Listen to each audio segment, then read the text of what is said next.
வணக்கம் நண்பர்களே. இன்றைய பதிவு நிறைய பேர் பெரிய பெரிய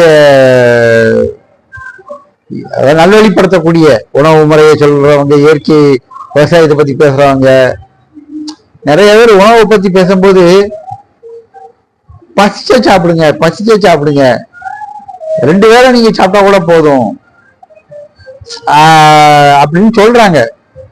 அது எந்த அளவுக்கு மனிதர்களுக்கு ஆரோக்கியம் அப்படின்னு எனக்கு ஒன்றும் புரியல. பசிச்சா சாப்பிடுங்கன்னா இந்த காலத்துல யாருக்கு பசிக்கும்னு நினைக்கிறாங்கன்னு எனக்கு புரியல. உடல் உழைப்பே கிடையாது யாருக்குமே.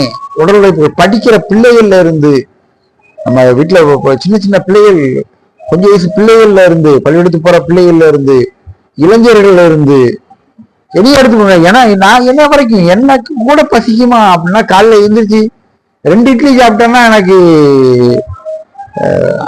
மதியம் கூட பசிக்காது. ஏன்னா வேலையே கிடையாது எனக்கு.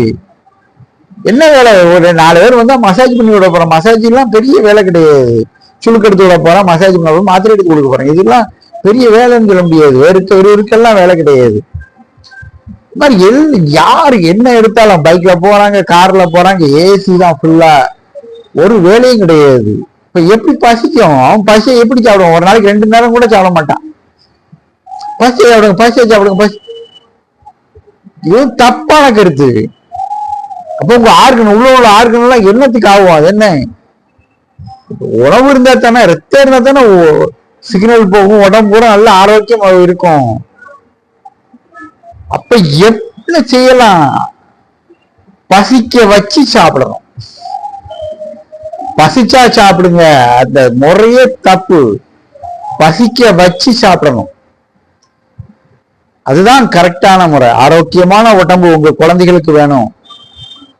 உங்க குழந்தைகள் ஆரோக்கியமா இருக்கணும் அப்படின்னா பசிக்க வச்சு சாப்பிட வைக்கணும். அதுக்கு என்ன செய்யணும்? காலையில இருந்துச்சு 1 மணி நேரம் கூட்டு போங்க. நீங்க கூட்டு போங்க.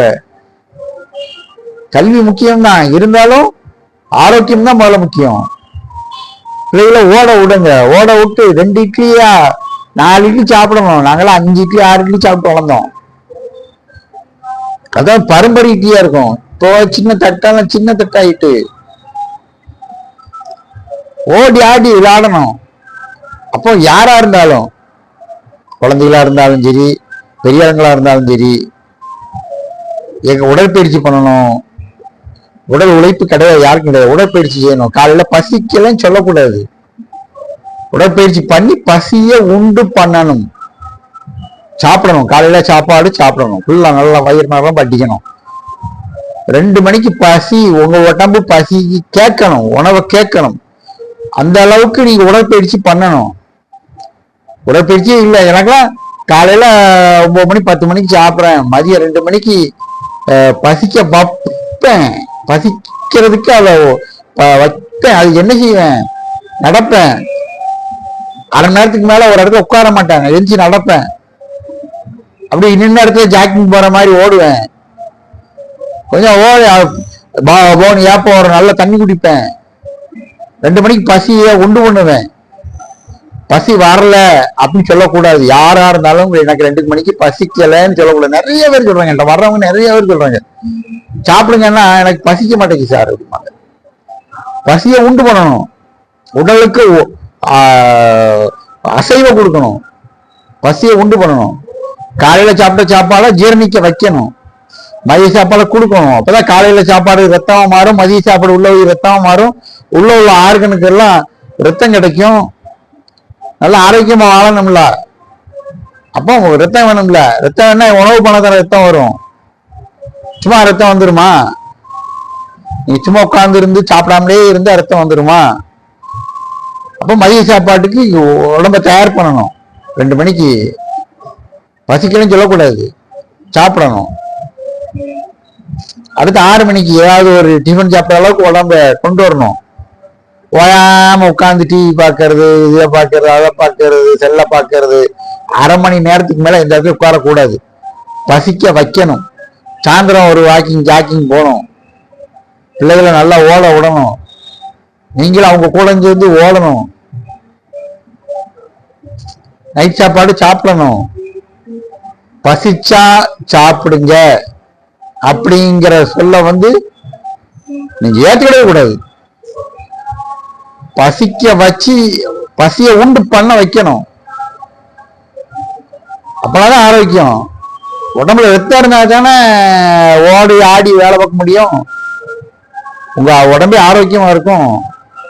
வேற ரத்தம் இல்ல மருந்து மாத்திரையை டானிக்க வாங்கி குடிச்சு என்ன செய்ய? கண்கிட்டா பிறகு சூரிய நமஸ்காரம் பண்ணி என்ன ஆக போகுது? ஒன்னும் ஆகாது. வாழ்க்கையே போயிருவோம். அப்போ நீங்க ரத்தம் வேணும்னா உடற்பயிற்சி வேணும், உணவு வேணும். உணவு உடம்பு கேட்கணும். கேட்க மாட்டேக்கி அப்படின்னு சொல்லக்கூடாது. அதுக்கு தான் உடற்பயிற்சி பண்ணணும். உடற்பயிற்சி பண்ணி உணவை உங்க உடம்பு கேட்க வைக்கணும். நீங்க காலையில சாப்பாடை கேட்கணும். அது உடம்பு கேட்கணும். ஏதாவது போடு, எனக்கு போடு அப்படிங்கணும். அந்த மாதிரி கேட்கிற அளவுக்கு நீங்க வைக்கணும். உங்க உடம்பு வைக்கணும். காலையில சாப்பாடு, மதிய சாப்பாடு, நைட் சாப்பாடு, 3 சாப்பாடையும் உங்க உடம்பு உங்ககிட்ட கேட்கிற அளவுக்கு நீங்க உடற்பயிற்சி பண்ணணும். எனக்கு எப்ப சாப்பிட மாட்டேங்கி அப்படின்னு சொல்லக்கூடாது. அதுக்கு உடற்பயிற்சி பண்ண சொல்லுங்க. உங்க பிள்ளைய கூட்டி ஓடுங்க, விடுங்க, நடக்க வைங்க, வீட்டுக்குள்ளேயே ஓட விடுங்க, பக்கத்துல வெளியே போய் ஓட விடுங்க. பசிக்கல, என் பிள்ளை சாப்பிட மாட்டேங்கன்னு சொல்லாதீங்க. இந்த மாதிரி உடம்ப சாப்பாடு அப்படிங்கிறத பசிச்சாதான் சாப்பிடணும் அப்படிங்கிற முறைய நீக்கணும். பசிய உண்டு பண்ணி 3 வேளை நல்லா சாப்பிட்டு உடற்பயிற்சியோட ஆரோக்கியமா இருந்தீங்கன்னா தான் ரத்தம் கிடைக்கும். ரத்தம் கிடைச்சாதான் உள்ள ஆர்கன் எல்லாம் நல்லா வேலை செய்யும். பெட்ரோல் போட்டாதான் வண்டி ஓடுவோம். பெட்ரோல் போடாம அது கேட்கும் போது பெட்ரோல் போட்டுக்கலாம் அப்படின்னா என்னைக்கு கேட்க நம்ம இன்னைக்கு பெட்ரோல் போட. இது கண்டிப்பான முறையில ஒரு வீட்டுல ஒரு மரம், பெரிய மரம் வச்சிருக்கோம். அது உங்ககிட்ட உணவு கேட்குமா? அது வாடினா பிறகு நம்ம தண்ணி ஊத்திக்கலாம். அது என்னைக்கு வாடட்டும், வாடினா பிறகு தண்ணி ஊற்றுவோம். அது செடிக்கு வளருமா? வளர பிடிக்கலாம். டெய்லி வாட விட்டு தண்ணி ஊத்திட்டே இருப்போமா? கேட்கற போது கொடுத்துட்டே இருப்போமா? மரம் எப்படி வளரும், கனி எப்படி கொடுக்கும், காய் எப்படி கொடுக்கும்? அது ரெகுலரா தண்ணி ஊத்திட்டே இருக்கோம்ல. அப்புறம் தானே அது பூக்கும், கனிக்கு காய் கொடுக்கும், எல்லாம் செய்யும். அது மாதிரி உடம்பு 3 நேரம் சாப்பிட்றோம். சித்தர்கள், அந்த கால சித்தர்கள் சாப்பிடல. அவங்க வழியில வந்தவங்க மருத்துவத்தை சொல்றாங்க சாப்பிட உனக்கு பசியா சாப்பிடணும். என்னைக்கு சும்மா உட்காந்துக்கிட்டு என்னைக்கு பசிக்க? நான் உடற்பயிற்சியே நான் பண்ணல அப்படின்னா எனக்கு என்ன பசிக்கும்? நான் வேலையே கிடையாது. காலையில் நைட்டு சாப்பிட்டாலே எனக்கு போதும். மதியம் சாப்பிடறதுன்னு தேவையில்லை எனக்கு.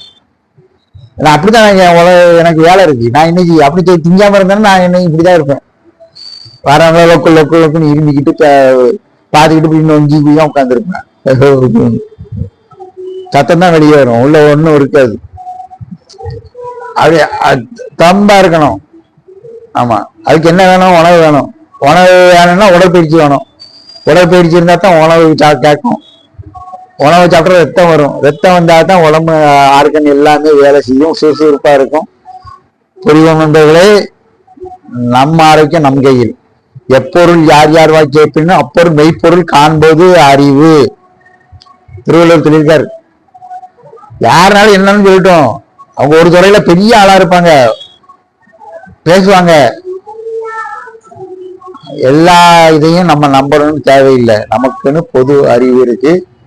நம்ம உடல் நல்ல ஆரோக்கியமா இருக்கணும்னா உடற்பயிற்சி வேணும், உணவு வேணும், ரத்தம் வேணும். எல்லாம் இருந்தா தான் உள்ள ஆர்கன் நல்லா இருக்கும்.